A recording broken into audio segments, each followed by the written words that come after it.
everyone, it's Janice, host of the Divorcing Religion podcast. Thanks for tuning into my show, whether you're joining me on audio or video. I've heard from some folks recently who have told me just how much the show has meant, and some of them have even found it not only to be life-changing, but life-saving, as they felt there was no one else who understood what they were going through, and they found the Divorcing Religion podcast, and they started feeling encouraged. Please help me keep my show on the air. Become a member by clicking the join button on the Conference on Religious Trauma YouTube channel. Thanks.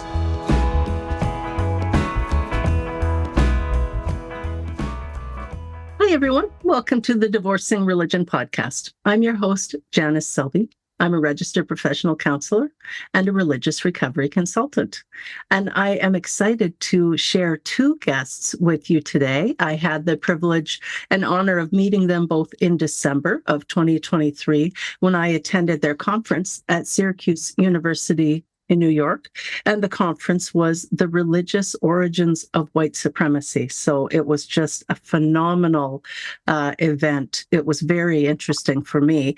And so I'll start with introducing Sandy Bigtree.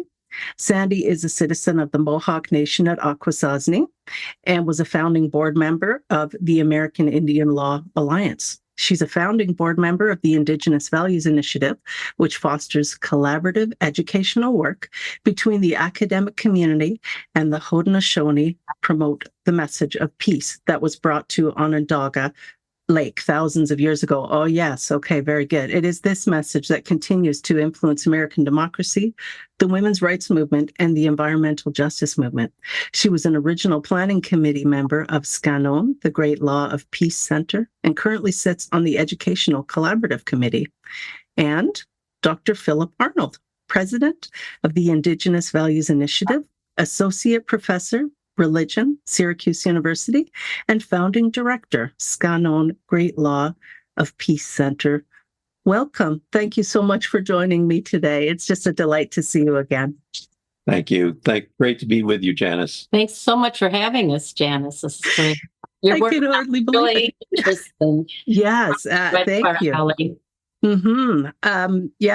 There's been so much trauma that has devastated so many people in the name of religion, and I feel none to a greater degree than Indigenous peoples around the world. And of course, I'm in Canada. We have our First Nations, Métis, and Inuit people, and you're joining me from what's now known as the United States, where people have also suffered terribly in the name of religion, particularly Christianity.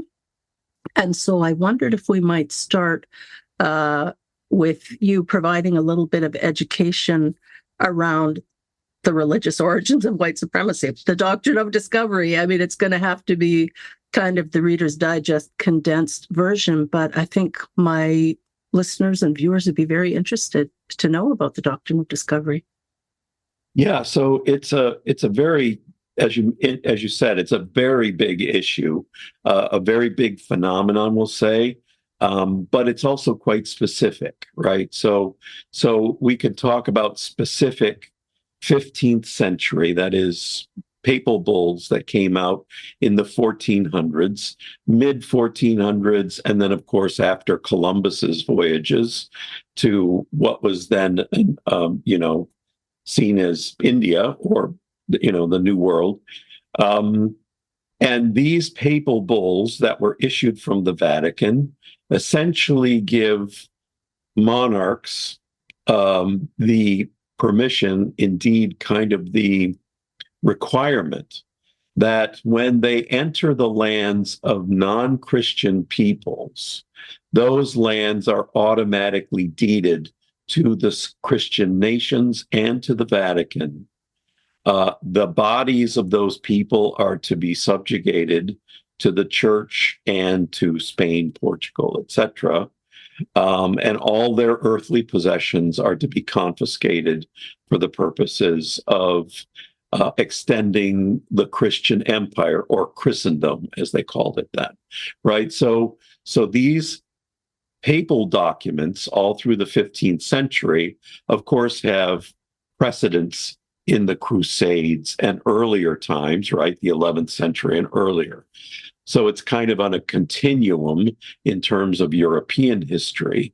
But for indigenous peoples around the world, first in West Africa and, throughout that region, this is the origin of transatlantic slavery, for example. To enslave people was part of these doctrines. And then later on, of course, into the Americas. So anytime Christians entered the lands of non-Christian people, they were regarded as pagans, Saracens, enemies of Christ that had to be subjugated. Their bodies were put into the service of Christendom. So it's very specific in some ways. In a way, we can understand sort of the hubris of Christianity at the time, but then fast forward into 1823, and these doctrines of discovery were brought into U.S. property law through the Johnson v. McIntosh decision in the U.S. Supreme Court. And it's part of a trilogy of decisions that had really global impact. So the idea that Christian and civilizing nations then take over the role of the monarch or the sponsoring king of the 15th century is now in the 19th century. And so now it's fundamental to U.S. and really global property law and international laws having to do with the doctrine of discovery. So, I mean, in a nutshell, it has its origins in religion, but it has infused itself into legal and environmental issues around the world. So multinational, international corporations are utilizing these laws to gain access currently. And then it's still being propped up by the U.S. Supreme Court as recently as 2005, 2011. These become citations in U.S. Supreme Court rulings. So our thinking is to shine a light on the religious origins of the doctrine of discovery, and that might help clarify sort of the religious origins of what we're calling white supremacy. Is really, like Western superiority, the superiority of Europeans over the rest of the world. These kinds of cultural manifestations are what we're trying to bring out of this work. We were in Europe last spring, and we went to the National Archives in London because we wanted to see the Cabot Charter, see the copy of that. And we actually had one original copy in a scroll that we opened, and from 1496. From 1496. Oh my gosh!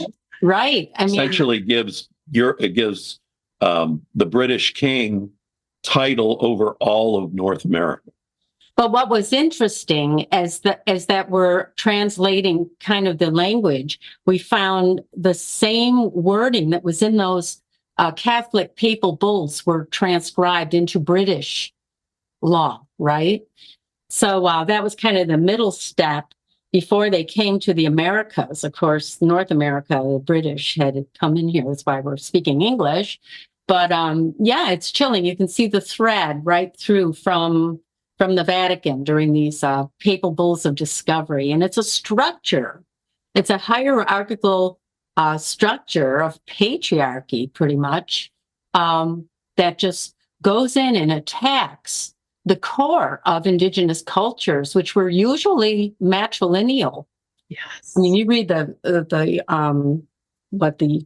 basic texts in Europe when the Jesuits came here into the Northwest woodland territories, and the abuse and how they just targeted the women because they were the core of this matrilineal structure that connects everyone in proper relationship to the natural world.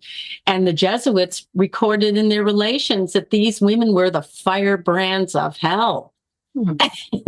It's like, and there's 7,000 pages or something to read from these documents that were published in Europe for the public to read back then. It's Wow. I'm sorry. I mean, like I was saying, it's a very expansive topic. Like Yeah. we're indicating, it has affected Maori people or African people or Asian people, all these indigenous people that were on the ground. But it's also very specific in a way, and it's quite so.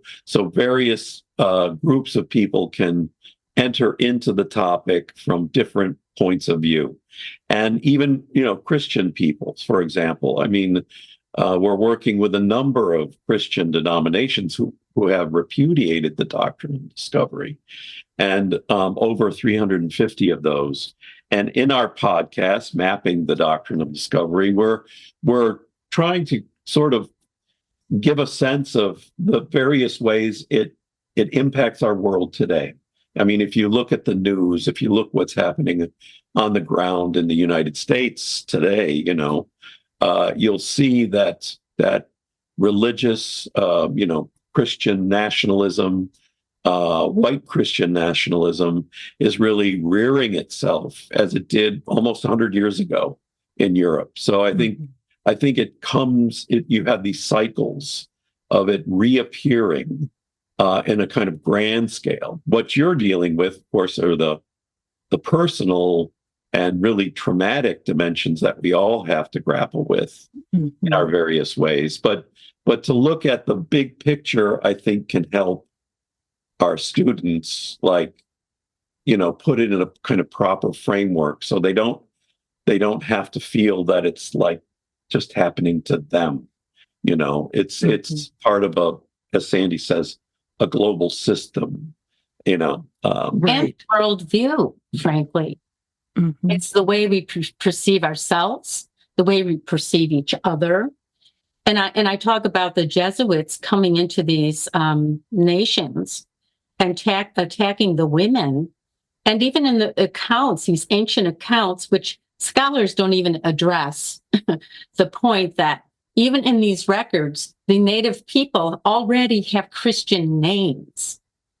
And right at first contact, they rename everything into some kind of a Christian context or binary, of good and evil, male, female. There's just no in between.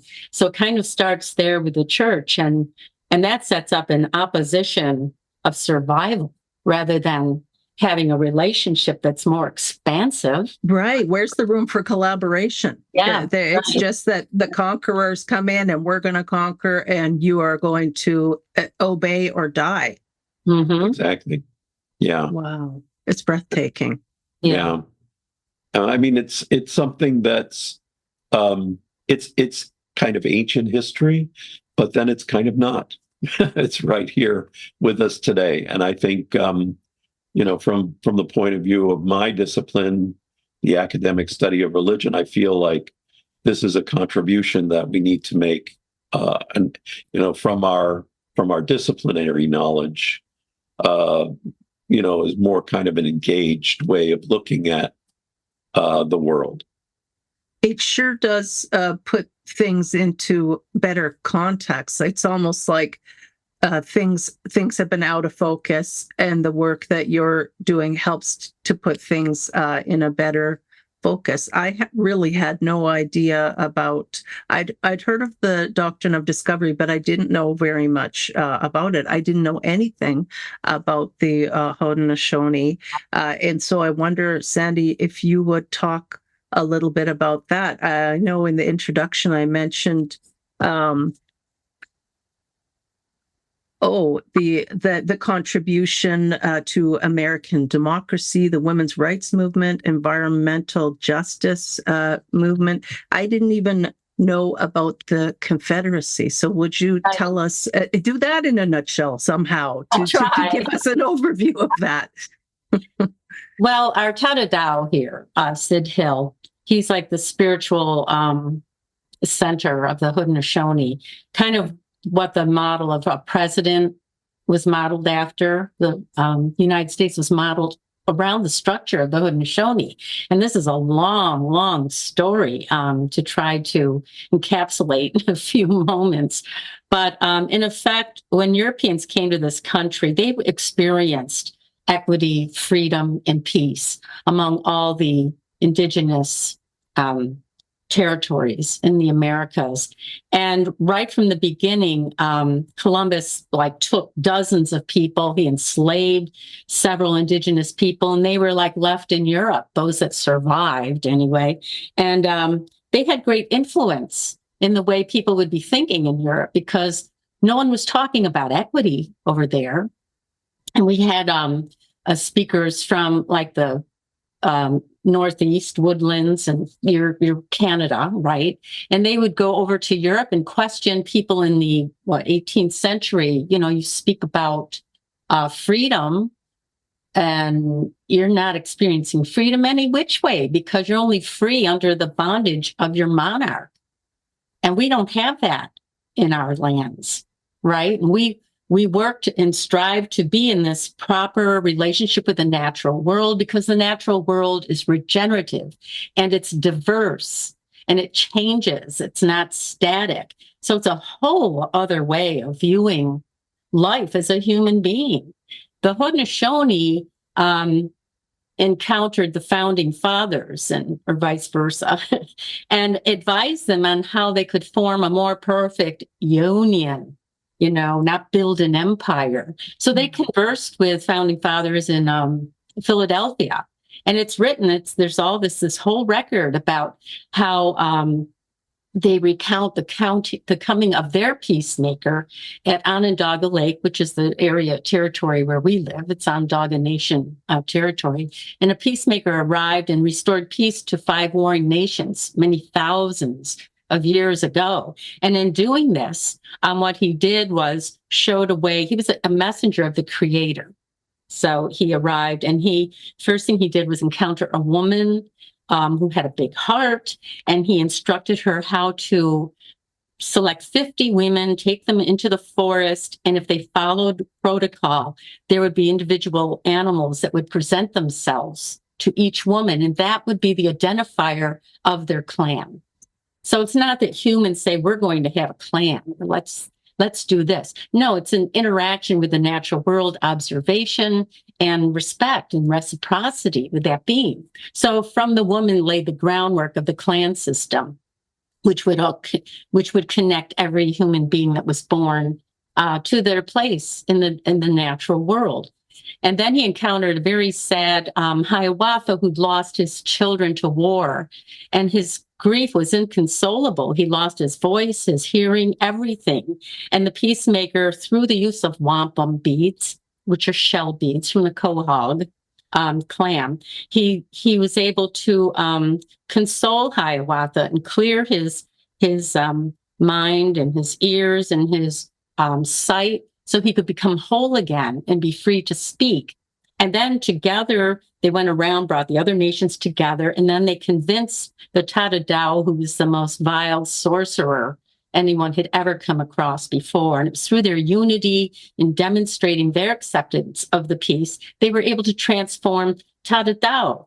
So all these titles from thousands of years ago still were in play when the founding fathers came into Haudenosaunee territory. So they influenced very much what became Western democracy in the world today. And of course, the women's rights movement would come from this. Western democracy, lacrosse came from it, regenerative agricultural life ways came from it. Because when you're living in a proper relationship, those naturally follow, Mm-hmm. So their influence has been and continues to be immense. And we still have the Onondaga are very much involved at the United Nations, because they today still follow this structure. They never allowed a Bureau of Indian Affairs puppet regime or the regimes that were supplanted in Canada into Native territories. They retain their original status that existed before colonization. And today they're a very small community, but they're the freest nation on the planet. They have no prisons, no police. The FBI or the state police will not step foot on their territory unless they have permission. Wow. And they travel on their own passports around the world. So It's amazing. That is mind-blowing. It is, yes. yes, very small group, very small nation, and they insist on being called a nation, right? Where a lot of Native American nations refer to themselves as tribes, particularly out west. But they say that they fought hard for that sovereign nation status, and so they've stuck to that, you know.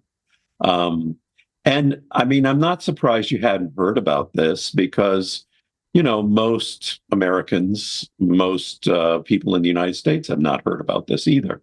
That's one of the reasons why we developed the Scano Center, because, you know, it's something that people just don't know about, and the influence. So why don't we know about it? Probably because, you know, you, as Oren Lyons likes to say, you can't take land from the good guys, right? You can't, you know, if you're in a relationship with Native people that goes back hundreds of years, and you still want to diminish them as uncivilized or some other way in order to justify illegal land taking, and that's clearly the case. We live on unceded territory here in Syracuse, as many people do throughout the United States. Then, you know, that story of our essentially having been created through the Great Law of Peace, that's thousands of years old here at Onondaga Lake, does not match with that, you know, fiction of our superiority. Mm-hmm. Yeah, absolutely right. Can you talk a little bit about Scano, the Great Law of Peace Center? And I think it came from, or previously had been Sainte Marie among the Iroquois. So please fill us in on that, because I was blown away when I visited Scano. I just was moved to tears. It's so beautifully done and presented. So please tell our audience about that. Okay, well, there's a lot to say. Again, another big topic, you know, but you know, and Sandy, you should probably tell that story. Okay, when I was probably 5 years old, my dad took me to the French fort, because that's what was originally there. It was just a structure commemorating when the Jesuits arrived here to Christianize the Onondaga. The truth of the matter is they arrived in 1656. They were coerced to get out of here 18 months later. It was a failed mission site, and never has there been to this day a Catholic church on Onondaga Nation territory. Wow. You know, they decided to build this fort in 1933 on the shore of Onondaga Lake, where our peacemaker came. And they built this fort, and it was built by the Onondaga Historical Association. It's called Onondaga because the county named itself after the Onondaga indigenous people who lived here. So they're butting heads, you know, they're not on the same river. And so they built this fort, but they built a 19th century fort instead of a 17th century fort, so they could promote the cowboy and Indian savage cowboy theme, right? And they sold tom-toms and feathered headdresses to children. So that's where my dad took me to see that fort. And he had me look out the window at Onondaga Lake and said, this is where they pointed their guns at us. And then I never went back, and always had this dark cloud whenever we go by this place. So by 1970, early 1970s, the Historical Association was embarrassed because it was inaccurate. You know, they were spreading propaganda about what happened. I guess I should mention in 1933, when they opened up that first fort, they had a reenactment with white actors. 33,000 people came for this event. They had airplanes flying overhead. It was broadcast on the local radio stations, and the actors portrayed Hiawatha coming across the lake in a white stone canoe, and it was our peacemaker, not Hiawatha. So that was wrong. Mm-hmm. And then he ascended these 4 steps they built to greet Father Lemoyne and gladly, with outstretched arms, accept Christianity in exchange for giving the Jesuits 600 square miles of land. And then everybody cheered. That is repugnant. It is. So but that's an actual document that was issued in 1650s to the Jesuits when they first arrived. The deed. The deed it was an actual document, and that is an example of the doctrine of the essentially from the 17th century, right? So yeah. So anyway, no, that's important. Yeah. So and they just excavated those steps like a couple months ago. And they were a prop. They're not even historical from the 17th century. And I don't know what the county or city is planning to do with those steps, but we have to keep an eye on them all the time for this, resistance. So they built the new fort in early 1970s. And then they built this building. This is where you went for the repurposing. But when they built it, it was called Ste. Marie among the Iroquois. And they hired urban Mohawk women who were members of St. Lucy's Catholic Church to work there. And it was at the time when they were all excited about canonizing literally into sainthood. So they were so happy, and they were working, the Jesuits, excited to get this thing going on. And that was when Phil and I moved back to Syracuse. We had left for several years. And I went there in the morning because they were advertising an Easter service being held for the public in the fort. And I'm going, what's going on? Mm-hmm. This is Haudenosaunee Nation territory. What are you doing? And so the new director said, oh, you need to meet my Native employees here. So I said, okay.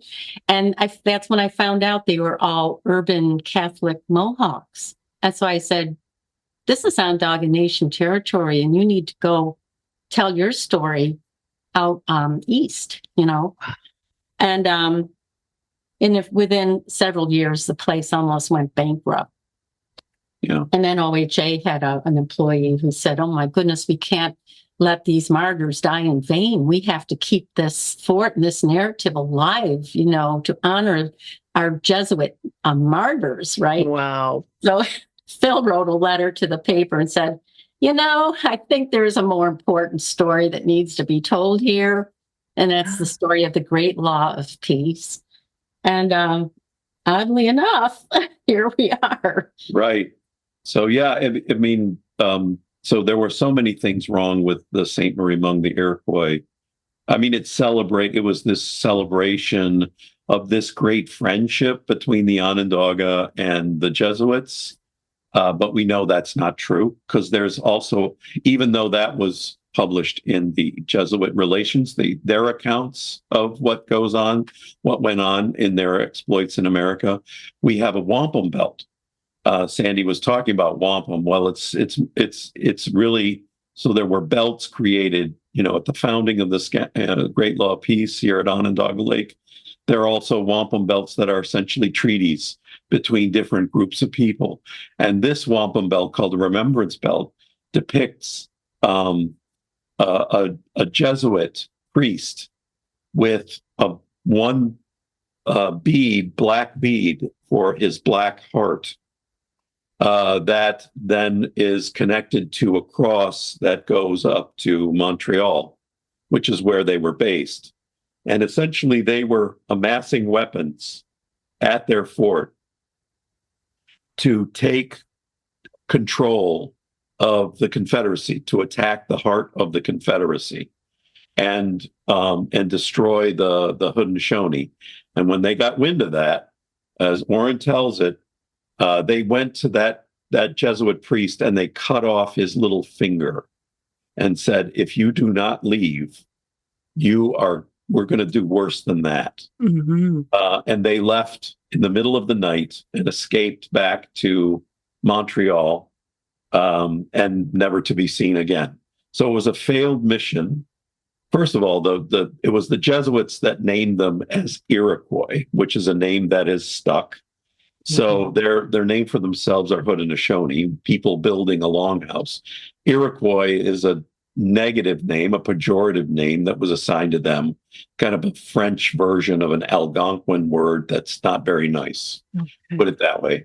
And yeah, I have to interject with that story about the weapons stored in the fort. They actually hid them under the altar, and it was a little French boy who informed the Haudenosaunee because he loved them, and he's the one who warned them these weapons were under the altar. Right. So there's a whole other account. So we need to refine that exhibit. Yeah. Right? It's a whole other account of what went on then, which does not appear anywhere, and so when they were talking about this, the Saint Marie among the Iroquois was a fictional account that comes from the Jesuits, who were after all were just writing propaganda to really, promote their own enterprises here in the New World, get more funding from the French king and all that sort of thing, and but we have these other, what they call oral versions, but these are encoded in wampum belts in stories that are passed down over generations. And really, it has to do with the survival of the Haudenosaunee. And the wampum belts are not woven according to facts. They're really woven according to what's true and has value in someone's life. That's why they recall that little boy connecting with them in the beads. The beads are connected to this sense of value and condolence. Like I said, the peacemaker used wampum to condole Hiawatha from his grief. So those beads are used in treaty belts because there's always this underlying theme that if you don't honor your words, you're going to return to grief. So you have to live a valued life and hold true to that. Right. So it's a different orientation to recording history. It's something that changes and is alive and has value today. And you would ask about the Scano Center. So what we'd like to, so we transition into that history. And, as Tadadaho Hill said, that this was going to be, at least in part, their Holocaust memorial, right? So, but if you go to the Holocaust Museum in Washington, D.C., for example, you don't learn very much about Judaism, which is something that we wanted people to know. We wanted people to know the values of the Haudenosaunee. So we took a values approach.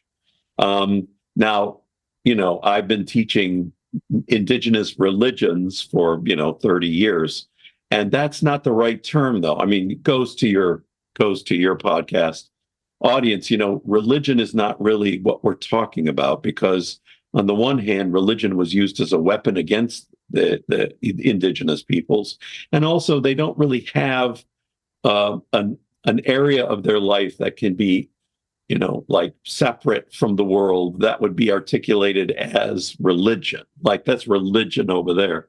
No, it's really a system of values, a way of living in the world that we wanted to communicate. And so in my book, my new book, it's called The Urgency of Indigenous Values.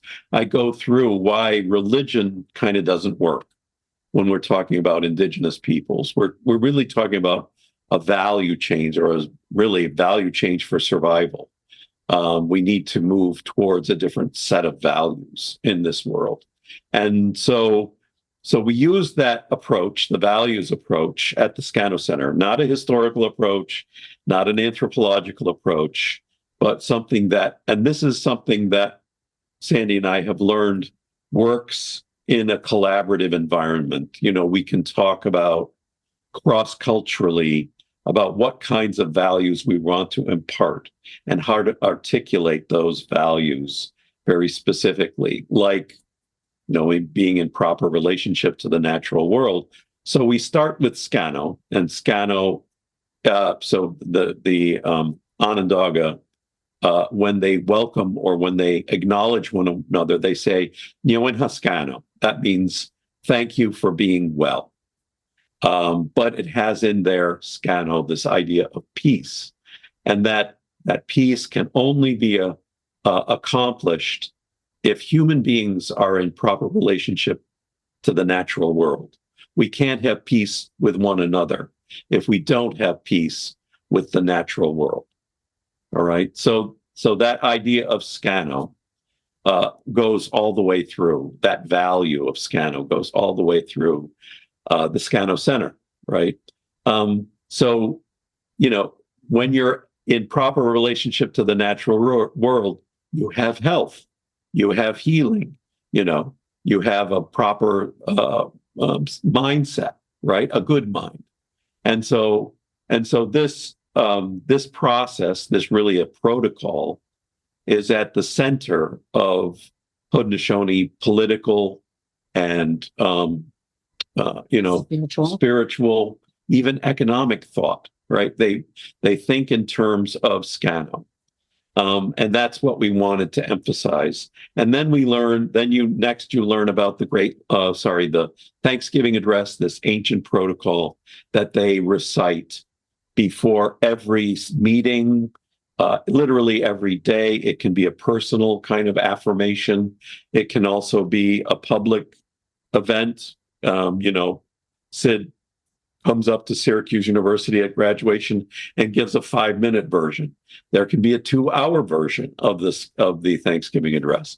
It's an oral recitation that acknowledges the different spiritual beings in the world: water, plants, animals, stars, planets, etc., people that have contributed to human life. And it's not a prayer; it's an acknowledgement, a thanksgiving. And so, it ends with, each segment ends with, "And now our minds are one." So it's a way of bringing consensus to a gathering. Wow. And in doing this, there's no hierarchy. I mean, it's about attaining this good mind. And you can't have the mindset that you're going to turn everything over to God, or you have to be interactive in the world, because this is the creator is in all things. It's not the same as a God, completely a different framework. And so everything, the ceremonies, everything is oriented to this attainment of a good mind and being in proper relationship. So, again, it might sound like religion, but it's really not. It's just a set of values. And then we talk about the creation narrative, the creation story of Sky Woman descending onto the back of turtle, and which then becomes Turtle Island. Right. Sky Woman is falling and she's pregnant. And as she is falling through the sky towards water, because the entire earth is encapsulated in water, the sea creatures and sky creatures recognize that she's coming, that she's pregnant, and that she's got, herbs like grasped in her hand, seeds. So they scamper about to prepare a place for her. So again, it's the natural world reaching out to do something, for the perpetuation of a human life. So Muskrat puts mud on Turtle's back after Turtle says, "You can, build this on my back." And Muskrat, in his last breath, because he dove so deep into the waters, his last breath, he slaps that mud on Turtle's back.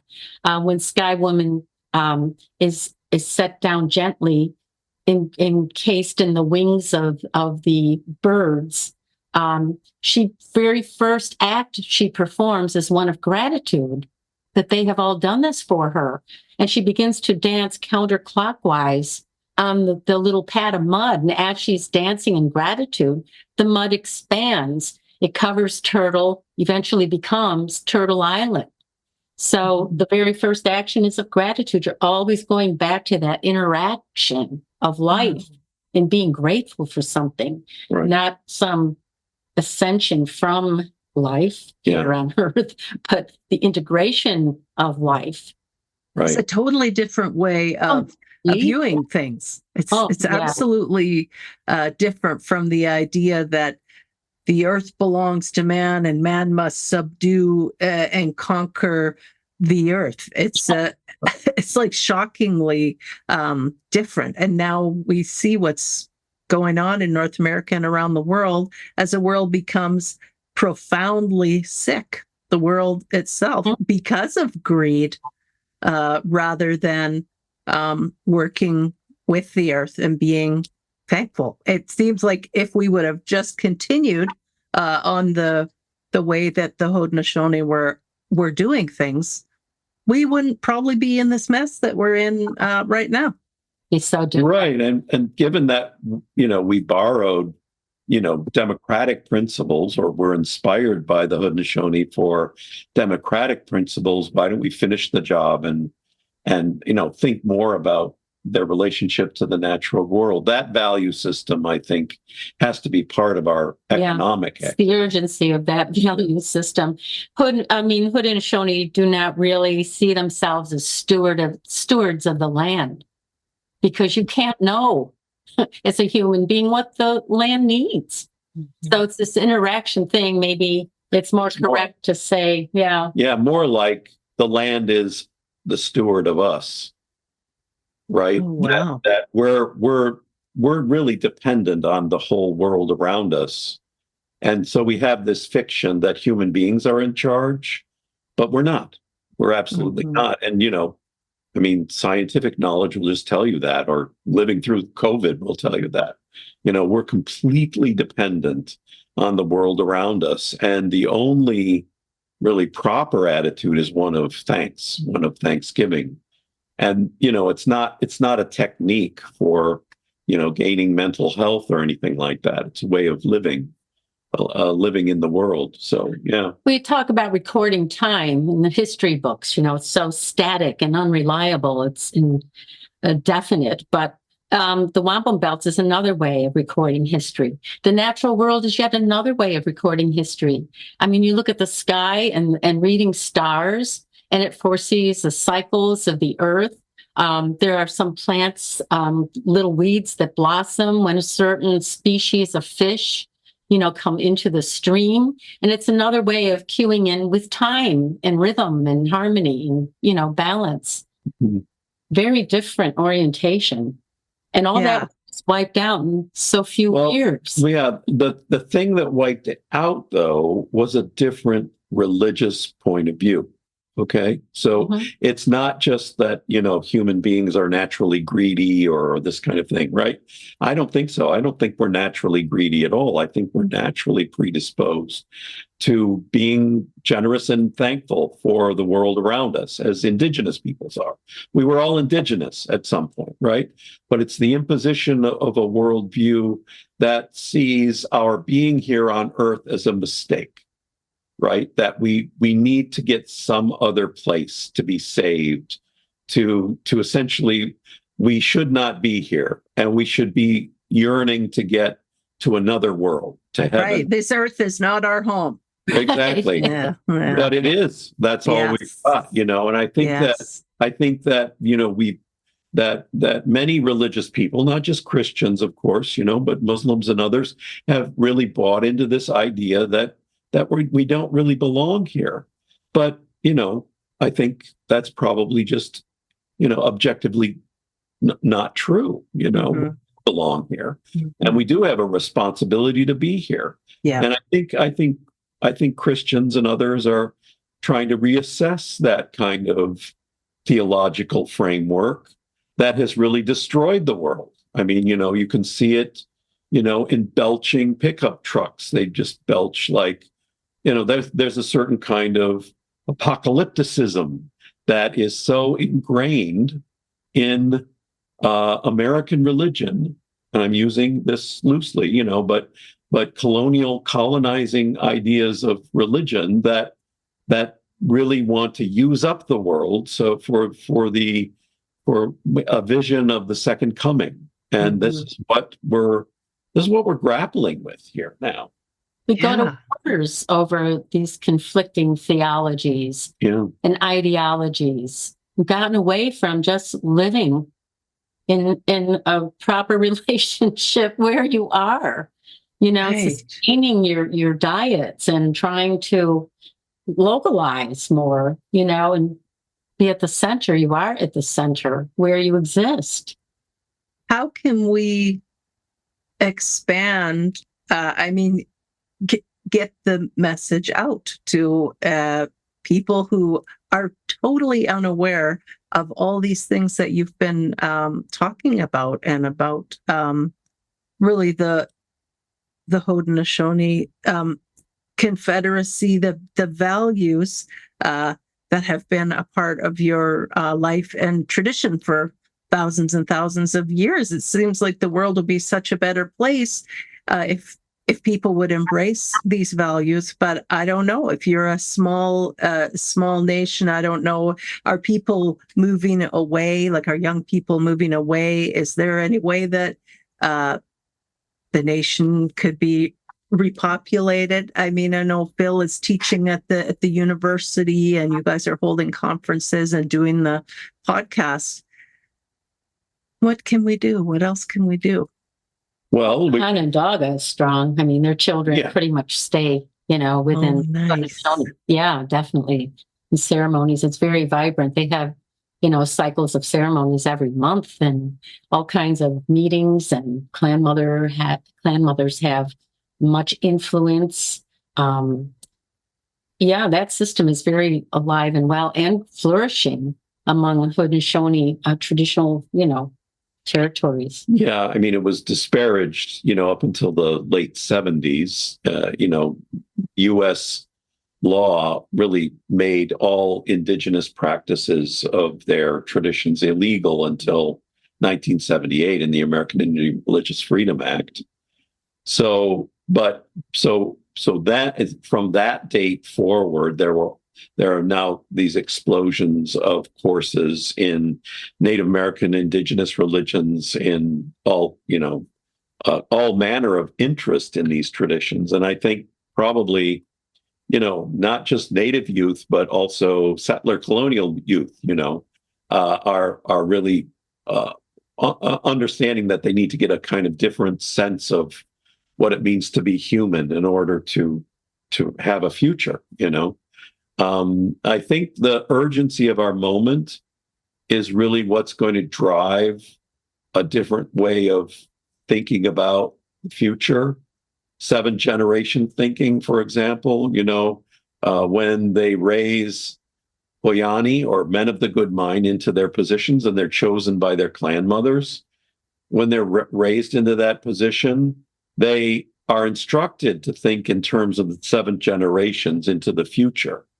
Not in terms of their own immediate gratification. If our politicians and business people, or people who are leaders in our world, if they thought in terms of 7 generations into the future, that would just instantly transform everything, So I think we have a lot of lessons. So podcasts like this, the work you're doing, Janice, is just remarkable. So I think we need to get a different sense of, what it means to be human, and how, and so we need to keep talking and instructing people, writing, and it's not really about us so much as it's about the message that we're trying to promote. Can you tell a little bit more about the Indigenous Values Initiative? Yeah. Well, like I said, it's an outgrowth. It's an outgrowth of our focus on values. So, but it has a different sort of origin story. But yeah. Okay. When we got involved with repurposing the Scano Center, first of all, the property is owned by the county, Onondaga County. Okay. And then the Onondaga Historical Association, who built that fort way back when, it was 200 years off the mark, they managed the site. So it was kind of amazing that they wanted to work with us and coming into fashion a new, kind of narrative. Yeah. Right from the get-go, the director they had at the time made it very clear that everyone agreed at the Historical Association, they were not going to change the use of the word Iroquois for Haudenosaunee. They wanted to stick with Iroquois because that was the Jesuit name, right? So right at the onset, our heads were kind of, ready to butt, Yeah. So it was a real challenge. So I as founding director, I created a collaboration with the different university, my university, Lemoyne, which is a Jesuit college, other universities, SUNY schools, Syracuse University, or State University of New York schools, community college, environmental forestry college. So we had a group of academics that could get together and could work with the Onondaga Nation, essentially, to protect their story, their narrative, their version of things, in order to present that at the Scano Center. Because the county and the nation are at loggerheads about practically everything, as you've experienced, I'm sure, in Canada.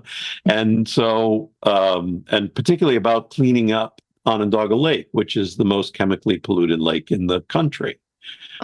It's also a sacred place for the Onondaga because of this legacy.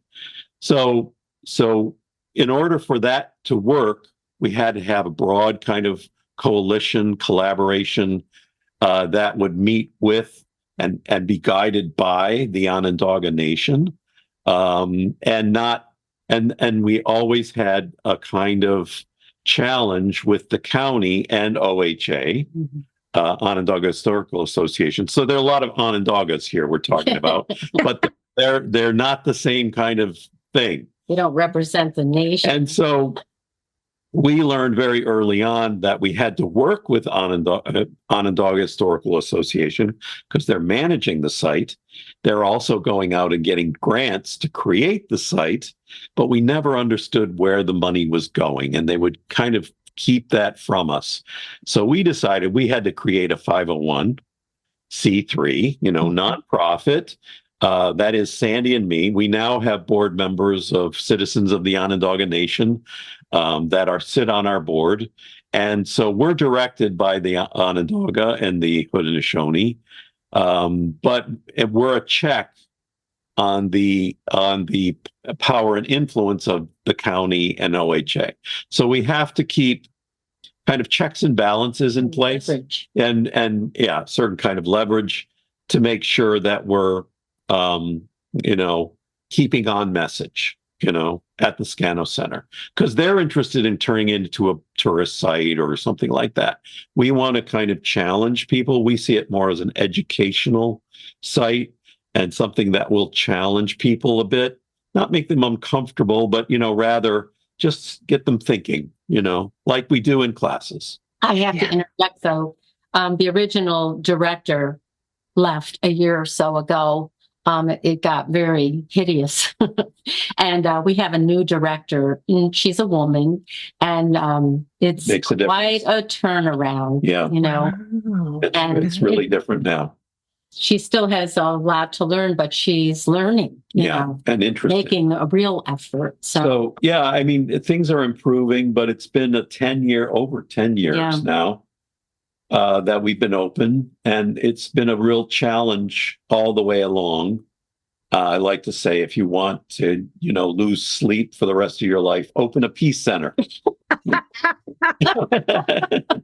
Yeah, well, I definitely found it incredibly educational. I would have liked to have spent more than just a few hours there. I feel like I could have spent a few days really taking in and reading and looking at all the artifacts that are there. It just was, I'm really glad I got to experience it. And I'm so grateful to you both for the conference that you hosted in December at the university. That was tremendous. I don't know if you're ever going to do it again, but boy, I sure would love to come back and attend and participate again. And I'm very happy to continue spreading the word about the work that you're doing. How can people find you? Do you have is there a direction? Is there any place on the internet that they should be going? And you can also send me any links and I'll include them in the show notes. Oh, yeah, sure. So our links are indigenousvalues.org. That's our website. Also, we've created a website for the Doctrine of Discovery, doctrineofdiscovery.org. And you'll find there are translations of these papal bulls, and probably we're going to be publishing a lot of the papers that were presented at the conference. And we've been having these conferences for, again, over 10 years. And we're definitely going to have more in the future because it was supported by the Henry Luce Foundation. And I mean, I think that, you wouldn't have found that kind of support 5 years ago for this kind of work. And I think that more and more these foundations are funding, more critical assessment of religion and, where it is right now. So I think, we'll definitely send you the links, and really appreciate you, Janice, for coming out. And and if you come out again, or any of your listeners want to visit Syracuse and the Scano Center, you can let us know and we'll give you a tour. Beautiful. Thank you so much. Thank you again. It was just delightful to see you, and I'd like to keep in touch with you both. Please do. Yes, absolutely. Connection is the name of the game here. Yes. Thank you again. And thank you, everyone, for tuning in today. And I hope to see you again soon. Take care, everyone. Thank you.